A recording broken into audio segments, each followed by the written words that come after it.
Okay, hello. I had to make a video because again I was inspired. I'm having this, like, sometimes it feels like being an artist doing programming because you get these ideas and you can't put them down and you get inspired. So yeah, anyways, I wrote this article taking Immer one step further, which was basically about, but like first Immer, what it does is that it takes your Redux reducer, or it can do many other things, but one thing it can do is take a Redux reducer so that you don't have to express the changes in your state using spread operators and like a more functional way, which can sometimes be expressed better, but sometimes it can be a little bit difficult to understand it depending on your experience. So basically, this is a typical reducer, and by adding Immer, you can use the default mutation API of JavaScript to express the same changes, but under the hood, it's still like an immutable approach. So the result is immutable. And with this article, I try to push Immer even further out. So it was pushed out to the thunk, where you can do asynchronous stuff and all this, and basically removing the need for a reducer. But this was a really cool experiment, but it kind of like diverged quite a bit from Redux itself. But then I got this other idea, which we're going to look at now. So this is a Redux application. You can go up. We can see in the devtools, sorry, that it increments, we increase the count, and of course we decrement. And looking at this code, we have our store here, and this store takes in a reducer and currently applies no middleware. We're going to change that, and it applies the devtools. The reducer looks like this. It has an initial state of count 0. It takes an action, and on increment it changes the count, and on decrement it also changes the count. The actions, I'm just calling it actions now. It defines a couple of action types, and you have the action creators, increment and decrement. Now this is all good. It's quite ceremonial. Which is kind of like, it's not ideal to have to define all this stuff just to do a simple increment and decrement. Now the point is that you get some guarantees from this, which is really great. But what we're going to do is to take it step by step and see how we can improve this. But first of all, we have to talk about how we really write code with Redux. So this is actually a plain action, but typically we need to do some asynchronous stuff.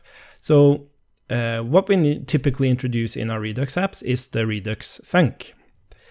So let's do that now. Let's import thunk. I always write think for some reason. Redux-thunk. And then we'll add that. So what this basically does is allowing us to dispatch functions, not just objects like this. So what we want to do now is export, we have to call this something else, so increase count, and then we can get an optional payload there, and then we return a function that gets a dispatch, and then we are able to dispatch our increment by calling this. And now we are free to do asynchronous stuff here, do multiple dispatches. We can also grab the state like this. You know this if you use the thunk. But let's complete this stuff. We have decrease count. Again, we want to dispatch, decrement, call that. And then we'll go to our app here. And we'll change this from increase count and decrease count. Sorry, you have to wait on this. Increment, blah, blah, blah. Blah, blah, blah, blah, blah, blah, blah, blah, blah. Okay, let's refresh. And it should work exactly the same. We dispatch that one action. And we change the count.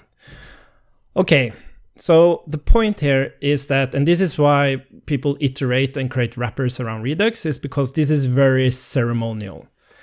And then I thought about this idea, and we're going to talk about source code as well, go through it, it's not that much. Is that, what if you were able to, in your thunk, express the type of code you do with immer? And then basically a reducer just becomes a way to translate the mutations you do on your thunk into actual normal reducer state changes, which are immutable or results in an immutable state. So let's just go through this and you'll get it. First of all, we actually don't need any of this. Well, let's start with a reducer.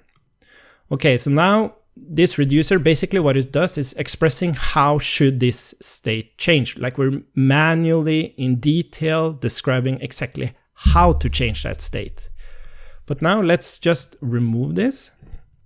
And we are going to import create reducer from redux-proxy-thunk. We create a reducer. And we only need to give it the state, the initial state, because this reducer knows how to handle the actions it receives. Okay, and then we go to our actions, and we can now actually, let's go to our store first. Sorry about this, I haven't prepared this a ton, but let's rather go to redux-proxy-thunk and use the thunk from there instead. It's called proxy-thunk, like that. So we're going to use a proxy-thunk instead, like that. And then in our actions, we can remove, well, I guess we can still use increase count, but we can move all of this stuff. And then instead of getting dispatch here, we just get the state. And then we can say state count. And now we can just use normal mutation API, so we don't have to say +1, because that would make havoc inside the reducer. And then we can just decrease it. Okay, I think it should work now. Let's refresh. Yes. And as we can see, we get an action here. And we can actually, this is an action passed to this reducer that we created. And we can see what path are we changing, which is the count. So if you change nested state here, it would say like foo.bar.bas.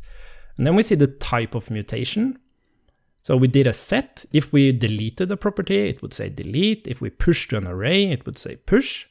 And then it states what value we were setting in this case. Okay, cool.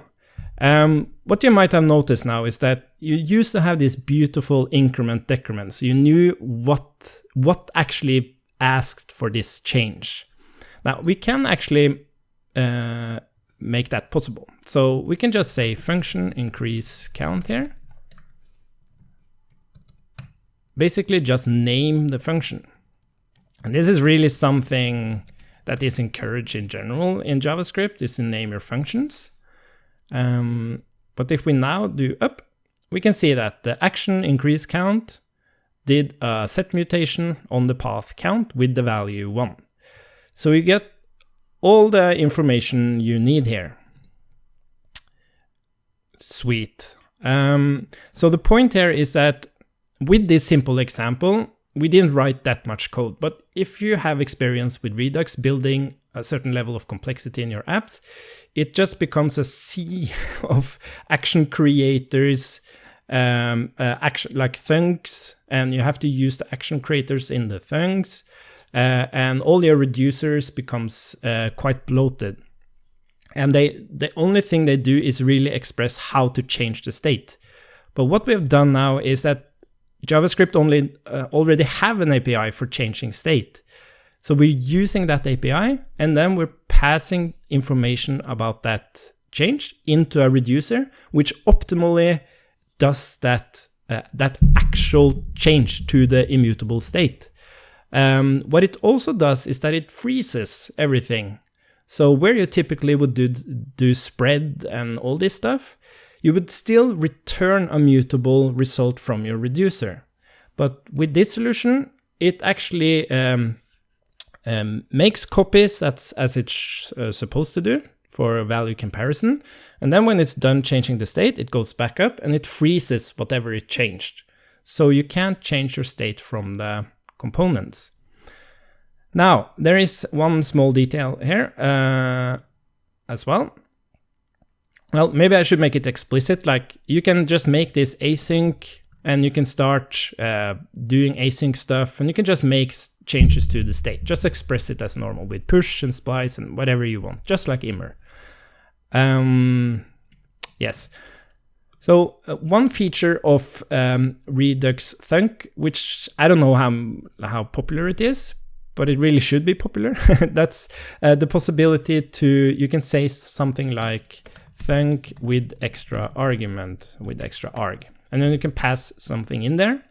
And then in your thunk, you first get dispatch, get state, and whatever this extra arg is. And the point of that, it's like a poor man's injection.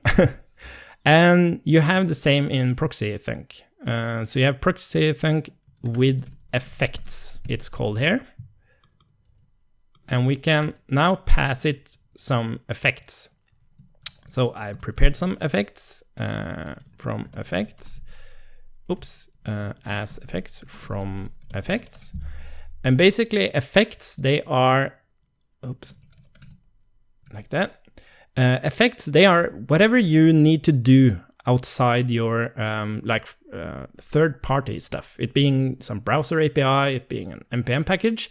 You should put that outside your application so that your actions doesn't become impure, in terms that if you were to import, for example, Axios here and start using Axios directly, or even just the fetch API of the browser, all this stuff becomes completely impure and it becomes difficult to test it because you have to stub out your dependencies.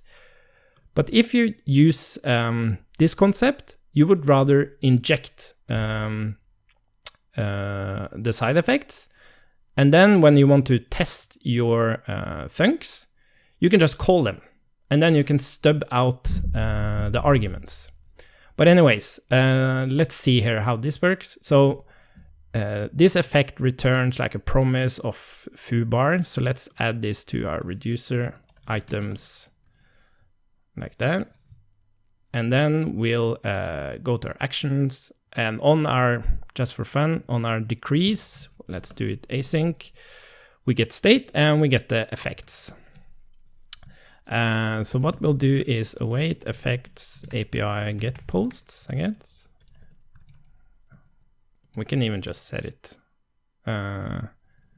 State.items equals await effects. Yes, this should work, I think. Let's see. Okay, so increase, normal, we go down. And there we see, first it did a set on the count. So it set the value to 0. And then the same action did a set on the items with a value of 2, both foo and bar. So you see that each mutation becomes its own dispatch. So first it dispatched the change of the count, and then it dispatched the change of the items. Cool. Did I want to show you something else here? Well, what I also want to show you is the typing. So let's just do that quickly. Okay, so first of all, you should really create like export type state. And that should be count number, items is a string array. And then we will actually define our state as that state, so that we ensure typing. Okay, so now the reducer knows about this state. And then we are going to also, in our store, we're going to export our own type called action. And this action optionally takes a payload. By default, it's void. And then we say that this is a type of proxy-thunk proxy-thunk action p, and then we need the state, and we can just say type of effects like that. So we need, wasn't it proxy-thunk action? Where are we? Oh, what did I call it? Oh, what did I call it? Proxy-thunk action? Oh, T proxy-thunk action. And then the state we grab from our reducer. And now we should be good. So when we now go to our actions, we can say that increase count should be an action. It doesn't take a payload. So we'll just grab it from the store. And we'll do the same here.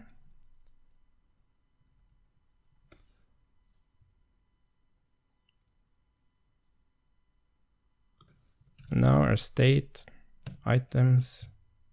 Oh, yes, sorry. Now we're getting something wrong here because we don't know what the return result of this effect is. So if we go to that effect, we'll say that this effect returns a promise of a string array. We'll go back to direction, and now it's happy because it knows that it matches up. So already there we could find a potential bug. But what's really cool here is that now when you look into your state, you will get it typed. And if you look into your effects, that will also be typed. And the only thing you do is to add this action. And then if you add like a string here, it would require like a payload. So you see the payload is a string.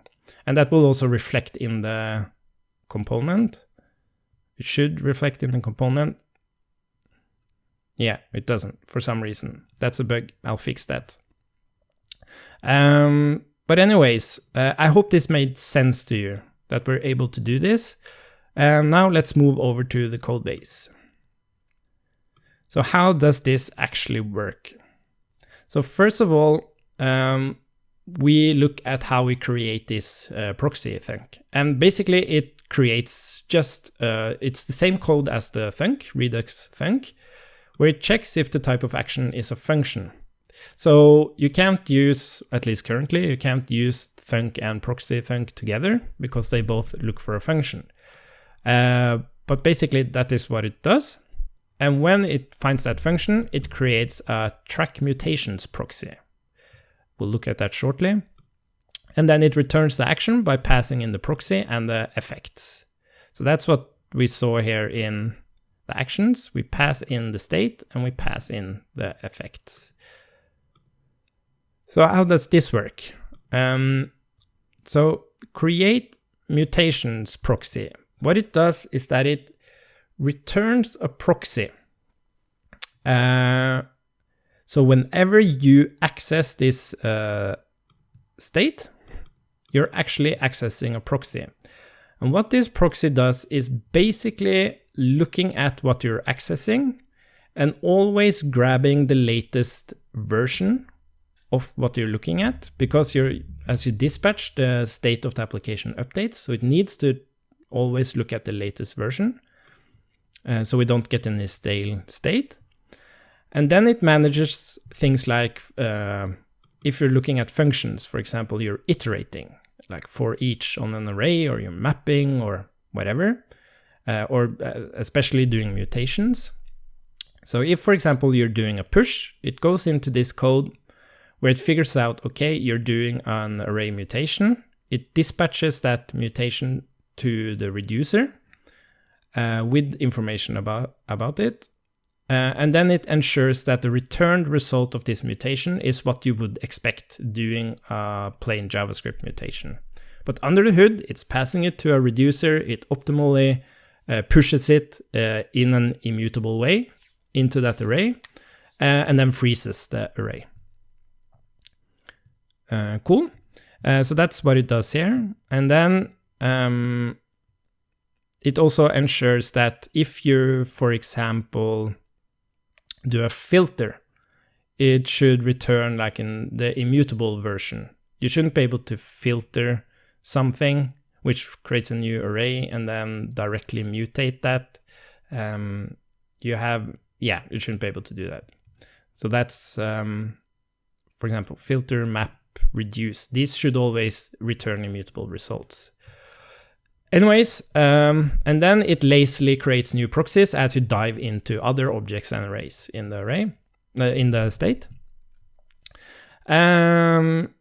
Yes, and we also make sure that whenever we create a proxy around a value, if we have already created a proxy for that specific value, we use that cached proxy instead, and this ensures comparison. So if you were to compare if you point into the state at the same place to the same value 2 different times in an action, and you compare those 2 values, they will be the same. That's important. If we do a set or we do a delete, we just dispatch that and return what's expected. Cool. So that's the create track mutations proxy. And then we have the reducer. So when you create a reducer, you can create like a root reducer, which means that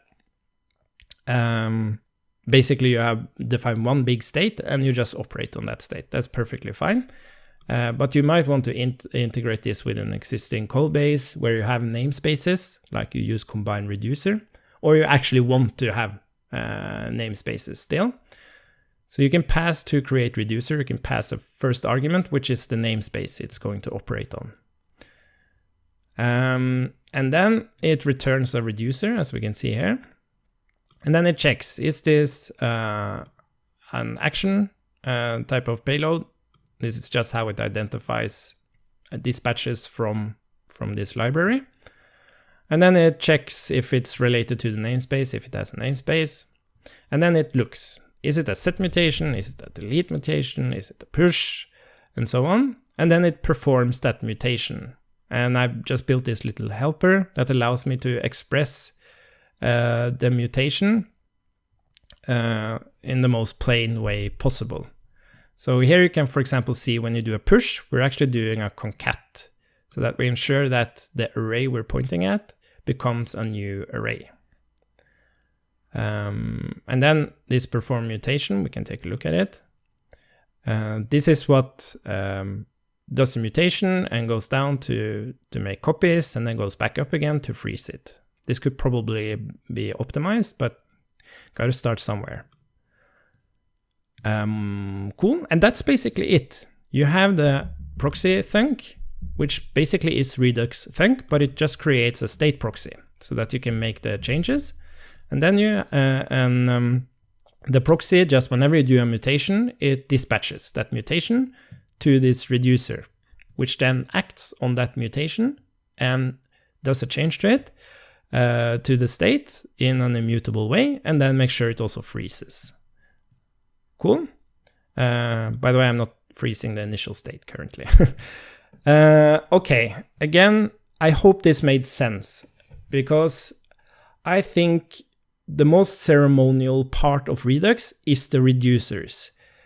Because you have to handcraft how you express simple state changes. Well, JavaScript already has a really good API for that, which is the mutation API. The problem with that API is that it mutates. So it contradicts what Redux tries to do. And this is why Immer is so popular. It's because you have this simple API to express state changes, but you're not going against Redux. Under the hood, it does exactly what Redux wants you to do. And this project does exactly the same in terms of concept, but you don't even have to write a reducer. You can just change your state in your thunks, where you have all the other logic. And you still dispatch to a reducer. You can see in the devtools everything that's happening. You even get more information in the devtools, because you know exactly what you changed. Typically, you just dispatch an action and something changed. Like, you don't know what changed, because you just see the new state. But now you can actually see that, oh, I actually changed the count to the value 1. Or, oh yeah, that was on down, wasn't it? where we had promise, yeah. Or in this case, I actually changed the items to these two new values, for example. So I think that's super powerful, and I'll be working a little bit more on this, make sure the typing works and stuff like that, and if there are any bugs. But yeah, I hope you like it, and let me know if it makes sense to you and you like it, because then that motivates me to work a little bit more on it and make sure that at least it works as it's supposed to. I haven't written the documentation yet. I will do that. As you saw now, it's quite simple. But yeah, you can install it and do what I showed you here. And again, please give me some feedback if this seems valuable to you. Okay, bye-bye.